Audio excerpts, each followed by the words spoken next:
Très chers amis,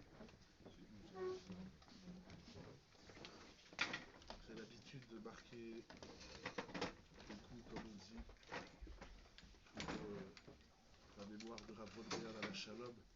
Il est niftar le Tetzaïn Nissan Hetavshin Samer He, le 16 Nissan 5765.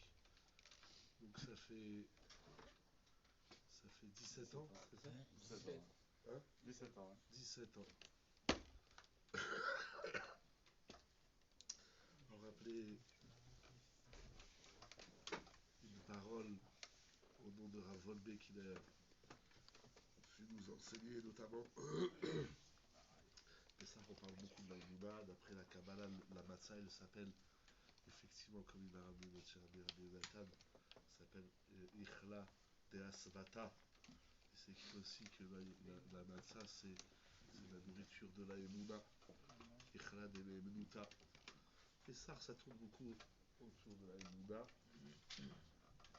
La Emouna, c'est un gros travail. Alors, les descendants de Rav Volbe, ils ont eu l'idée géniale de retranscrire des va'adim, des shurim de Rav Volbe dans les Emunato Yichri. Je vais rappeler un chidouche qui dit quelque chose d'incroyable sur la Emouna.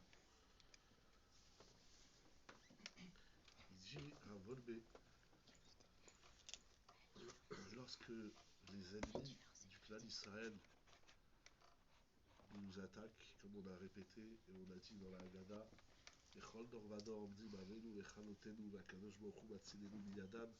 à chaque génération, les ennemis du clan d'Israël, ils veulent nous détruire, nous exterminer, les chalotenu. Akadosh Baruch Hu, il nous protège. D'après le Yahavetz, c'est le plus grand des miracles que le clan d'Israël il est encore debout, que le clan d'Israël il est chaïv et kayam. Il dit Rav Volbe, Enenu Moud Agim. Malheureusement, il y a une partie, je ne veux pas rentrer dedans, mais malheureusement, il y a dans le clan d'Israël aussi des mouvements, des mouvances qui s'investissent pour déshonorer malheureusement la Torah à Kadosh Baruch Hu. D'une manière générale, les ennemis du clan d'Israël, qu'ils soient mi-baït ou mi-choutz, de l'intérieur ou de l'extérieur, pardon, excusez-moi, on n'est pas, notre souci, c'est pas leur volonté, leur projet d'exterminer Israël. C'est pas ça notre souci. Parce que sur ça, on a une avtacha, on a une promesse d'Akadosh Baruch Hu, qu'Akadosh Baruch Hu nous protège des ennemis quels qu'ils soient. Et là, Mikar Shemarim Lanu Minashamayim Shesh Alenu Kitrum. S'il y a des ennemis du clan d'Israël, quels qu'ils soient, alors notre souci, c'est pas leur projet d'exterminer Israël, mais notre souci, c'est qu'Akadosh Baruch Hu nous envoie des messages. Et est-ce qu'on est Amen, est-ce qu'on est non pas est-ce qu'on est attentif? Et c'est très intéressant parce que on se lance dans des combats et peut-être qu'on passe à côté de quelque chose. Il faut être à l'écoute des ennemis du clan d'Israël. Parce que c'est un message d'Akadosh Baruch Hu. David Amelech Omer Beteilim au Perek Tzadik Bet Bakamim Alay Mere'im Tishma'na Ozdai. Perek la Marashi, Radak, les Rishonim, ils ont chacun son rouge très intéressant. David Amelech dit lorsque les ennemis, Bakamim Alay Mere'im, lorsque des ennemis, des gens qui me veulent du mal se lèvent contre moi, Tishma'na Ozdai, mes oreilles elles entendent. On verrait Rashi, Radak, on va pas faire maintenant un chiour. Nous verrons les Rishonim, c'est très intéressant, comment ils expliquent. Ravon Beidi, c'est-à-dire quoi? Que mes oreilles entendent que les ennemis se lèvent contre moi. Qu'est-ce qu'il y a à entendre? Que chez Assadim, Kamim Alem, lorsque les ennemis se dressent contre nous, Anu Chayavim Lishmoa, Ma Tovim Meitanu Mina Shamay. On se doit d'être à l'écoute de qu'est-ce qu'Akadosh Baruch Hu nous réclame. Baruch Hu, il attend de nous quelque chose et il nous envoie des ennemis, de quelque forme soit-elle. Et on doit être à l'écoute de ce que les ennemis ils ont à nous dire. Nos ennemis nous attaquent sur nos faiblesses. Ils attaquent sur nos faiblesses. Il écrit aussi dans Aléchour, il en parle dans Aléchour, il dit si tu es content d'entendre ce que ton ami vante et te fait des éloges, sois plus à l'écoute de ce que tes ennemis, de ce que tes opposants disent sur toi. C'est comme ça qu'on avance, c'est très difficile. C'est pachout.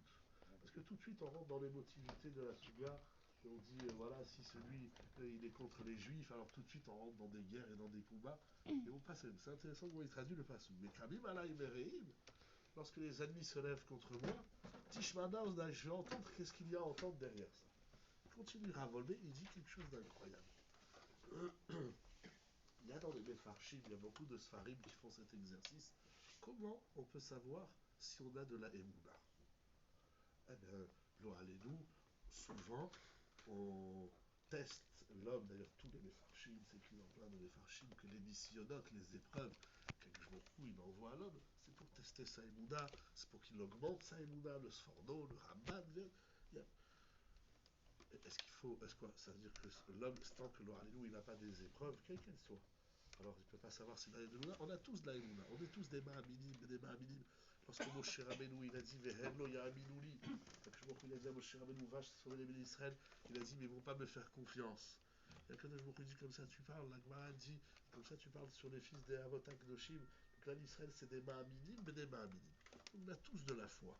Ils ont la foi, ils ont la crise de foi, il y a, il y a, il y a plusieurs niveaux bien évidemment dans la Emouna. Mais comment on peut savoir si on a de la Emouna? Est-ce que c'est quand on cherche une place de parking?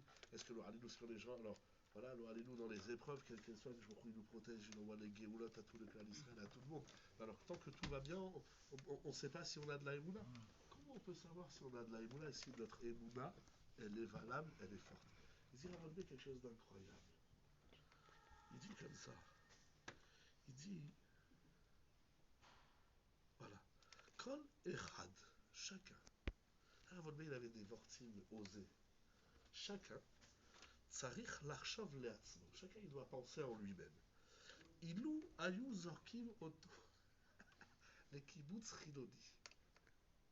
Si on te prend et on te jette dans un village athée où il y a des juifs non pratiquants et qui se battent contre la Torah et contre les religieux. Kibbutz Chilodi. Ils font tout pour effacer le moindre soupçon ou souvenir de ce qu'il peut y avoir de juif.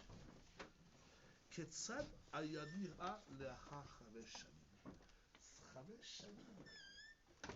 Chamesh shanim.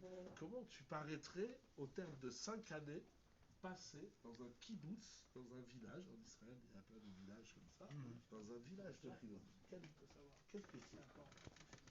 Alors, allez, continue à relever l'exercice. Kol pam. Il dit, regarde, imagine, chaque fois que tu vas te lever faire la tfila, tu dis Rabotai, donc ils font la fête, sur Rabotai, on s'arrête, comme il dit Ravmeri, Zacher Letov, comme il dit mon père toujours, au milieu d'une hatouna, d'une barbe, arbitre.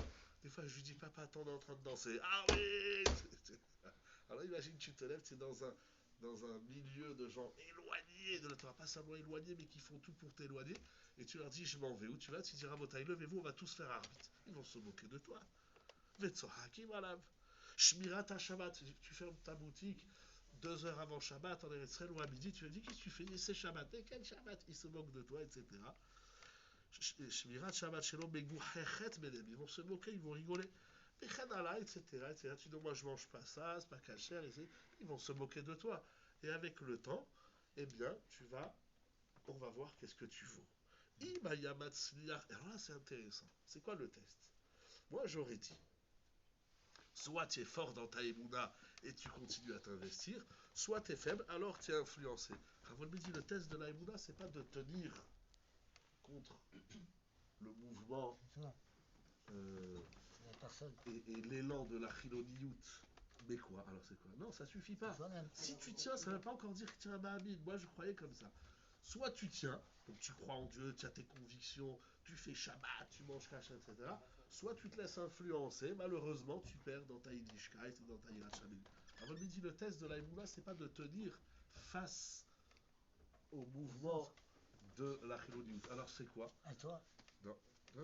Si l'homme y réussirait, si tu as de la Emouna, alors non seulement que l'autre, il n'a pas d'influence négative sur toi, mais toi, tu arrives à avoir une influence Sur positive. l'autre. Ah. Le test de l'aïmouna, c'est qu'est-ce que Il tu met apportes des à filles dans l'autre. tout le monde, hein. C'est où?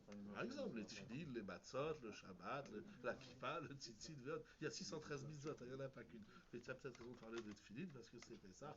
C'est notre famille. Même Pessah, on ne met pas les tefilines. Ok.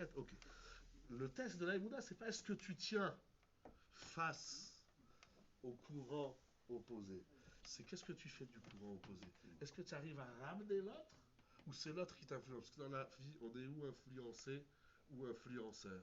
YouTubeurs, enfin, les influenceurs, ils appellent d'ailleurs. Hein, quelque chose comme ça. Et un fondement, peut-être grammaticalement aussi, peut-être il y a un fondement. Parce qu'on dit pas les amen, les ha'amin. Les ha'amin. Faire que l'autre, il est ha'amin. Hein, c'est ça comme ça on dit, les influenceurs. Hein, ou influenceuses. אם היה מצליח במשך שנים להפוך את כולם לבעלי תשובה, סימן שאמונתו חזקה. C'est extraordinaire. Si tu as de la émouna, alors c'est toi qui as une influence sur l'autre. Et sinon, c'est pas tu te protèges. Ça suffit pas. Je sais pas, bon, il n'en dit pas plus, il faut aller voir les jours. Ou meidach, imeno mesugal l'arzik ma'amad, afilu kama shavuot. Et si l'homme n'arrive pas à tenir même plusieurs semaines, emunato tzreharizuk. Alors là, il sait que sa émouna a besoin d'être renforcée. Regarde, c'est très intéressant. C'est d'ailleurs de ce qu'il écrit, il y a encore beaucoup à dire, je ne veux pas retenir le calme.